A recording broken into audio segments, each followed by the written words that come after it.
J'avais commencé à rêver à faire pilote dès mon adolescence. Et j'ai tout fait durant mes études pour me préparer à ce métier-là.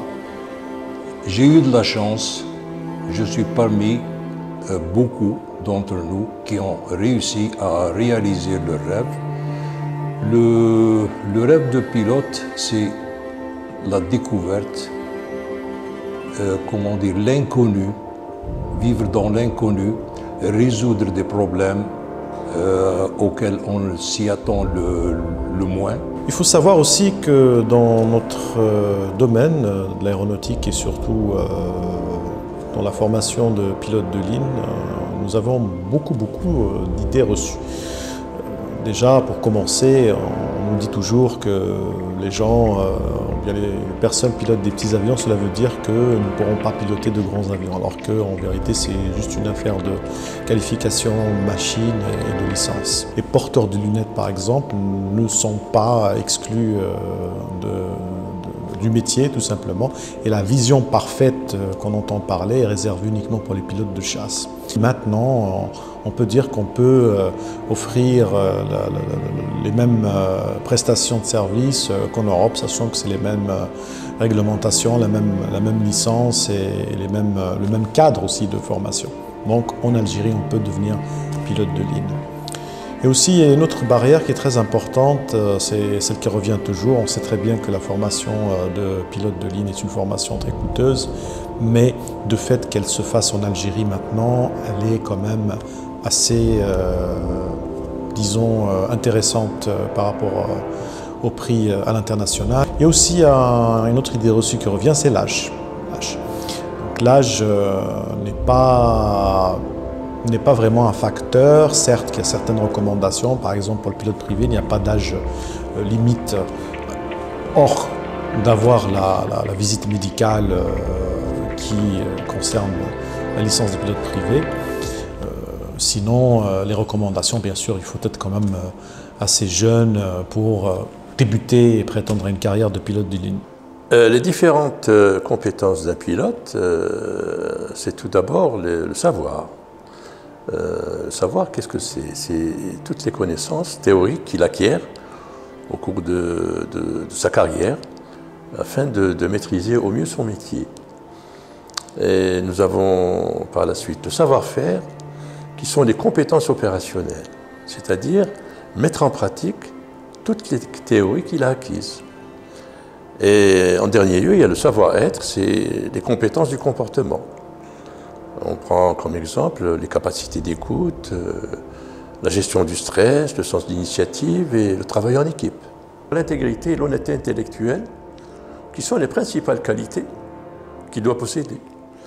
Il doit avoir aussi une motivation intacte tout au long de sa carrière et il doit être aussi passionné par son métier et surtout avoir de l'empathie et de la considération envers ses collègues. Tout comme conduire une voiture nécessite un permis, pour piloter un avion, nous avons besoin d'une licence. Donc après avoir satisfait au test d'admission, le candidat est fin prêt à entamer sa formation.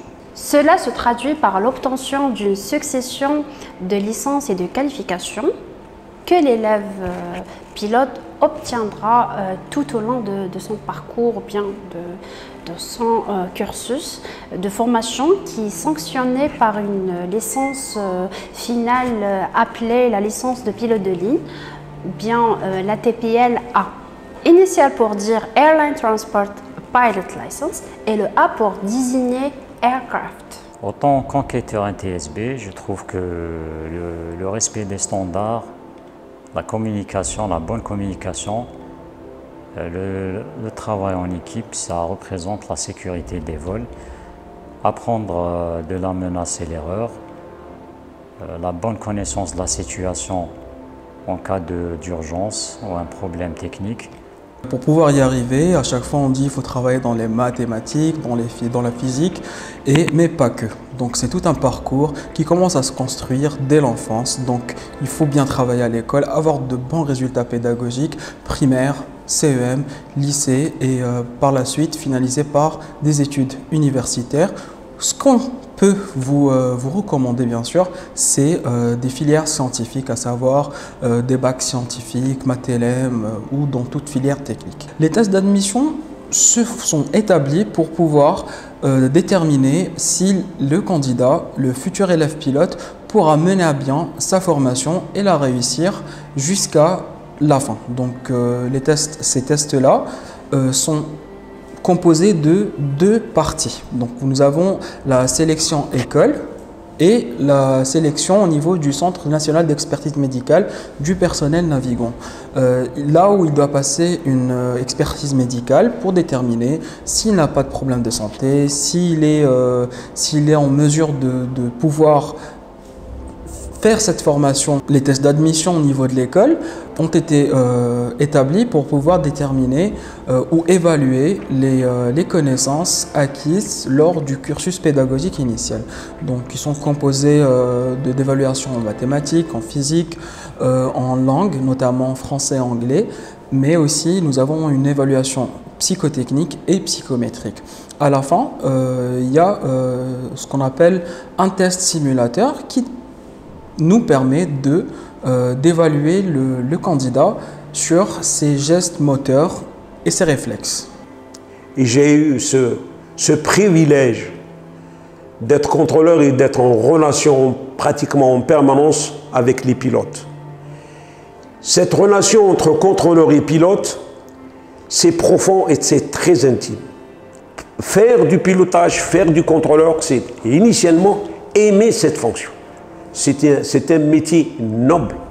Donc, en plus de la formation, le pilote de ligne doit être l'image de la compagnie ou bien l'image de l'école. C'est pour cela qu'on met en vigueur des règlements sévères concernant la discipline des élèves pour que cela impacte sur leur carrière plus tard et ça va les aider d'appliquer les règlements intérieurs des compagnies aériennes partout dans le monde. Il faut une force de caractère parce que la plupart du temps on est absent. Il y a par exemple des vols de nuit, là on est absent toute la nuit. Il y a des couchers. Les couchers, c'est lorsqu'on fait un vol et on passe la nuit à la destination et on redécolle le matin. Certains couchers